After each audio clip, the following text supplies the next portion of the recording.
संसार महासमुद्रे मग्नं समभ्युद्धर वासुदेवे अनन्तरूपे विनियोजितात्मा अनन्तरूपाय नमो नमस्ते।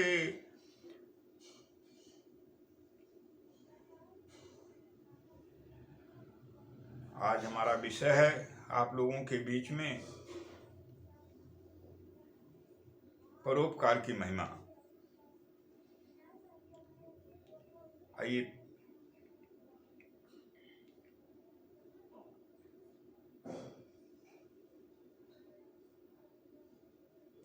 जगत पिता भगवान से जुड़े हुए बिना जीव का कल्याण कभी न हुआ है न होगा। ये शरीर के संदर्भ में लिखा गया, श्रोत्रम सुतेनैव न तु कुंडलेन दानेन पाणिर्न तु कंकड़ेन विभाति कायः करुणापराणां परोपकारेण तु चंदनेन। श्रोत्रम सुतेनैव न तु कुंडलेन, कान की शोभा श्रुतेन सुनने से होती है, आर्ष वाक्यों अच्छे वचनों के श्रवण से सुनने से कान की शोभा होती है। शास्त्र पुराण वेद उपनिषद संतों की वाणी प्रभु की वाणी, इसके श्रवण करने से कान की शोभा बढ़ जाती है। न तो कुंडले न तो कुंडल धारण करने से कान की शोभा बढ़ती है, अर्थात कुंडल से नहीं अपितु भगवान के गुणानुवाद के श्रवण से कान की शोभा बढ़ती है।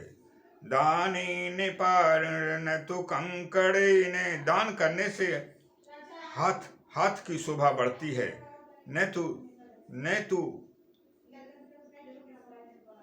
कंगन पहनने से हाथ की शोभा नहीं बढ़ती है, बल्कि दान करने से हाथ की शोभा बढ़ जाती है। विभाति कायः करुणापराणाम, और करुणापरायण अर्थात जो हमेशा दया से ओतप्रोत हैं और जो दूसरों पे दया करते हैं, दूसरों की भलाई में हरनिश लगे रहते हैं और उनके कल्याण हेतु जो निरंतर चिंतन एवं कार्य रूप में उसको प्रणीत करते हैं, उनके शरीर की शोभा बढ़ती है। शोभा वही शरीर शोभायमान होता है। परोपकार न तु चंदनी ने, न कि चंदन लगाने से शरीर की शोभा बढ़ती है, अर्थात शरीर की शोभा परोपकार से दूसरों की भलाई करने से बढ़ती है, न कि चंदन के धारण करने से। सामने विद्या न तपो न दानम शीलम न धैर्यम न गुणो न धर्म ते मर्त्यलोके भूभार भूता मनुष्य रूपेण मृदाश्चरन्ति।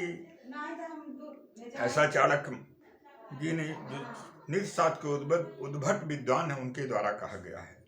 ये सामने विद्या न तपो न दानम, जिनके पास न तो विद्या है न तप है न दान है। न विद्या अर्थात जो भगवत चिंतन कराने का जो और भगवान से जोड़ने का कार्य जो शिक्षा देती है, जो विद्या देती है, वही विद्या कहानी, वही वास्तव में विद्या है।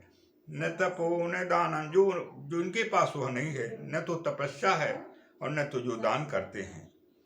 शीलम, जिनके पास सदाचार नहीं है। धैर्यम, धैर्य रूपी गुण नहीं है। शीलम न धैर्यम न गुणो, और न तो पर दुख का तरता, पर दुख को हटाने की चिंता और पर दुख को दूर करने में जो निरंतर अपने को लगाने का काम जो नहीं करते हैं। और जो धर्म जिनके पास में, अर्थात जो संसार को रक्षा करने का काम करता है, वह धर्म है। जो संसार को जीवन देने का काम करता है, वह धर्म है। जिनके पास जो धर्म से अलग हैं। ते मर्त्यलोके भूभार भूता, वे संसार में भारत स्वरूप जीवन जीते हैं। और मनुष्य रूपेण मृगाश्चरन्ति, मनुष्य के रूप में वे पशुवत जीवन जीते हैं, पशु के रूप में वे वास्तव में मनुष्य तो देखने में हैं, रूप उनका मनुष्य लेकिन वास्तव में पशु के स्वरूप है। ऐसा चाणक्य जी अपने नीति शास्त्र में लिखते हैं। कौल काम बस किपिने विमूढ़ा, अति दरिद्र यजसी अति बूढ़ा, सदा रोग बस संतत क्रोधी, विष्णु विमुख सुति संत विरोधी, तनु पोषक निंदक यज्ञ खानी, जीवत सब सम 14 प्राणी। 14 लोग मुर्दे के समान इस संसार में जिंदा हैं। कौल जो असभ्य हैं, काम बस जो काम के वशीभूत हैं, अर्थात हमेशा जो अशोभनीय कार्य करते हैं और निरंतर जो करने की आवश्यकता नहीं है ऐसे कर्मों के में निरंतर अपना जीवन बर्बाद करते हैं, जिसके पीछे अति कंजूस हैं, जो दूसरों की भलाई में जिनका धन खर्च नहीं होता है, जो दूसरों के उपकार से अलग रहते हैं, करने में हमेशा हमेशा कृपणता दिखाते हैं। विमूढ़ा मूर्ख हैं, जो शास्त्र का ज्ञान नहीं है, कर्तव्य विवेक जिनके पास नहीं है। अति दरिद्र जिनके पास दरिद्रता अति रूप में है, जो पूरी तरह से जो है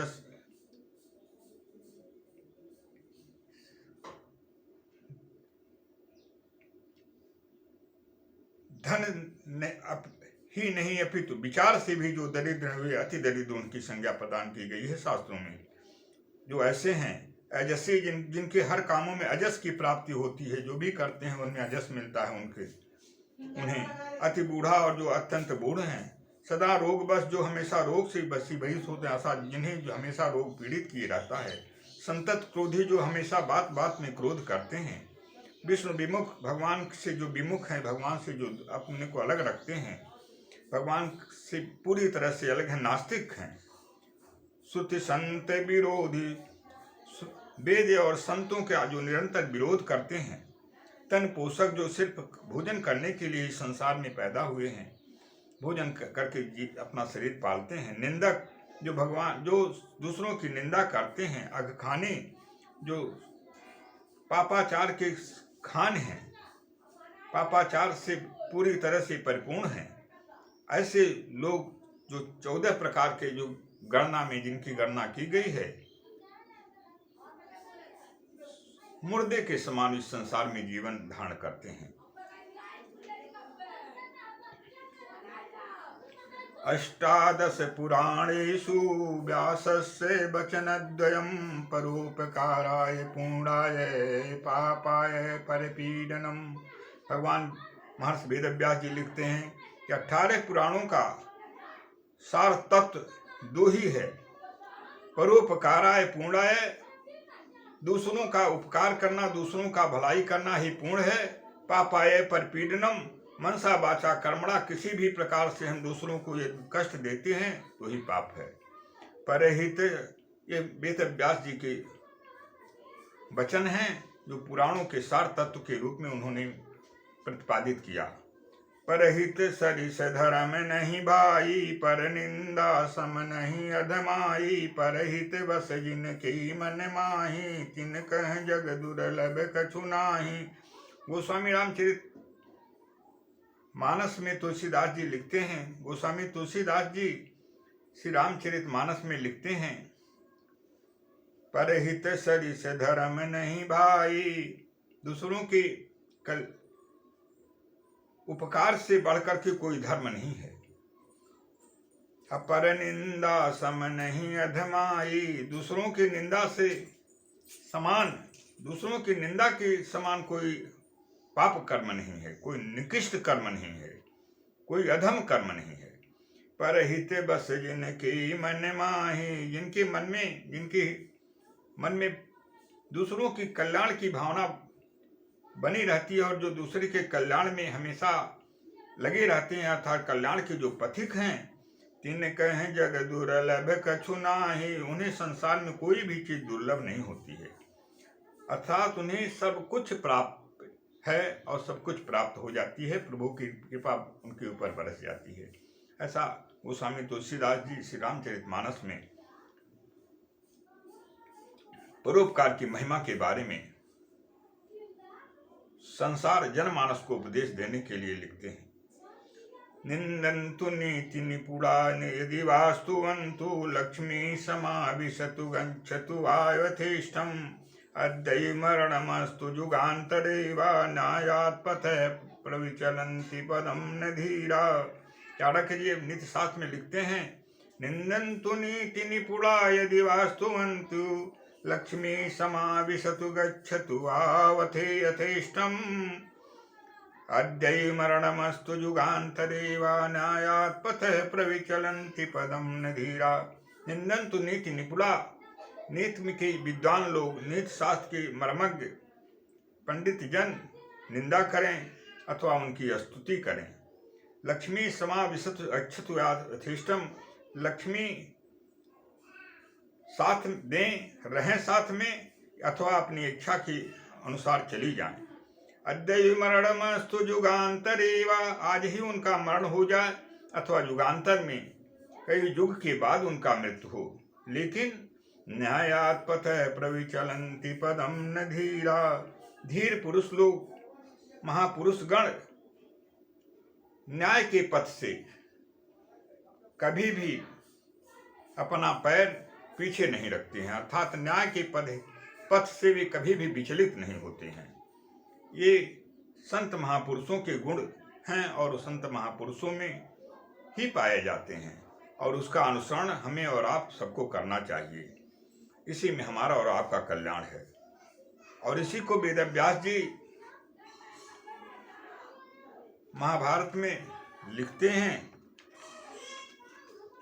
इदं तु तां सर्वपरं ब्रवीमि पुण्यपदं तात महाविशिष्टं न जातु कामान्य भयान्य लोभाद्य धर्मं जहाजीवितश्चापि हेतवे। धृतराष्ट्र जी को समझाते हुए महाभारत काल के शुरुआत में ही विदुर जी कहते हैं, हे राजन, मैं आपको जो सबसे मूल है, जीवन का जो सार तत्व है और जो बहुत ही विशिष्ट है और पुण्य को देने वाला है, वह मैं आपको समझा रहा हूँ, आपको बता रहा हूँ। इदं तु तां सर्वपरं ब्रवीमि, हे राजन, जो सबसे श्रेष्ठ है और सबसे महत्वपूर्ण है वह तुम्हें मैं बताता हूँ, वह आपको मैं संबोधन कर रहा हूँ। पूर्ण पदम, जो पूर्ण का पद को प्राप्त कराने वाला है और सबसे विशिष्ट है, सबसे महान है। न जातु कामान न भयान न लोभा, न तो काम के इच्छाओं के वशीभूत होकर, न भय के वशीभूत होकर और न तो लोभ के वशीभूत होकर, यहाँ तक कि धर्मम जहाजीवितश्चापि हेतवे, यहाँ तक कि शरीर भी यदि चली जाए तो उसके चले जाने का भी परवाह न करते हुए धर्म का कभी भी परित्याग नहीं करना चाहिए। हर हालत में, हर स्थिति में धर्म को अपने से जोड़ते हुए जीवन जीना चाहिए। ऐसा शास्त्र और वेद, उपनिषद, पुराण सभी का मत है और उसे अपने जीवन में धारण करें और जीवन को जीने का जो सार्थक प्रयोजन है उसे साकार करें। किंतु उस उपदेश का धारण न करने का परिणाम ही रहा कि महाभारत की संरचना हुई और भगवान कृष्ण ने समस्त पापाचार से लिप्त लोगों का विनाश कराते हुए धर्म की स्थापना की, अर्थात अन्याय पे न्याय की विजय प्राप्त कराते हुए भगवान कृष्ण ने महाभारत को समाप्त कराया और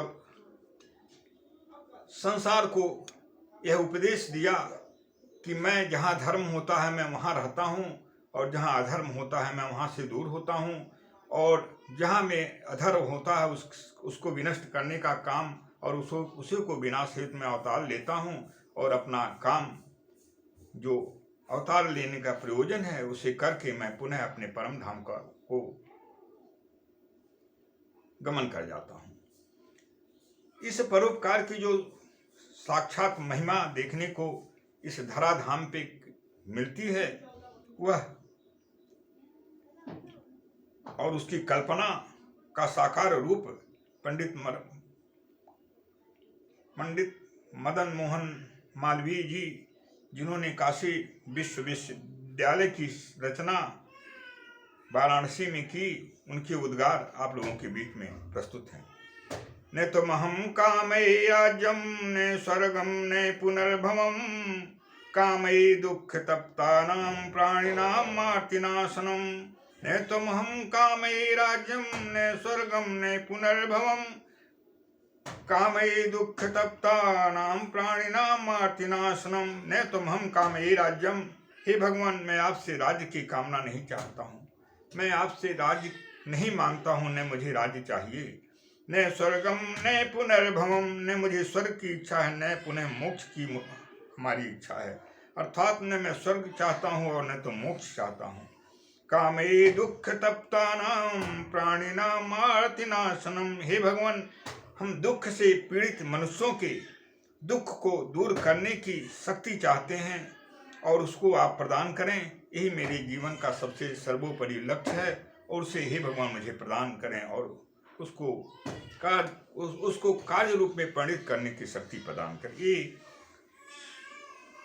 हमारे महामानव और संसार के लिए एक आदर्श पंडित मदन मोहन मालवीय जी के उद्गार हैं। जीवन का जो सत्य है, हरि स्मरणम हरिशरणम, जीवन का सत्य यही है। भगवान का हमेशा स्मरण करें, हमेशा याददाश्त में उन्हें बनाए रखें और हमेशा उनकी शरणागति प्राप्त करें। भोक्तारम यज्ञ तपसाम सर्वलोकै महेश्वरम, सुहृदं सर्वभूत्वा मां ज्ञात्वा मां शान्तिमृच्छति। भोक्तारं यज्ञ तपसां सर्वलोकै महेश्वरं, सुहृदं सर्वभूतानां ज्ञात्वा मां शान्तिमृच्छति।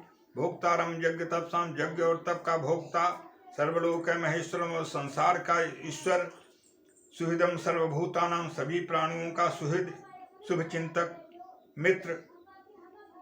ऐसा जान करके हे अर्जुन, मेरी शरणागति को प्राप्त करो और शांति को प्राप्त करो। अर्थात भगवान की शरणागति और भगवान से बिना जोड़े मनुष्य को कभी भी शांति और उसका कल्याण संभव ही नहीं है। इसलिए पुनः करते हैं, भगवान श्री कृष्ण आप दो देश में जो श्रीमुख की वाणी है, जो गीता श्रीमद् भगवद गीता के अध्याय 18 के 66वें में उन्होंने अर्जुन को संबोधित करते हुए कहा, सर्वधर्मान् परित्यज्य मामेकं शरणं व्रज, अहं त्वां सर्वपापेभ्यो मोक्षयिष्यामि मा शुचः। सर्वधर्मान् परित्यज्य मामेकं शरणं व्रज, अहं त्वां सर्वपापेभ्यो मोक्षयिष्यामि मा शुचः।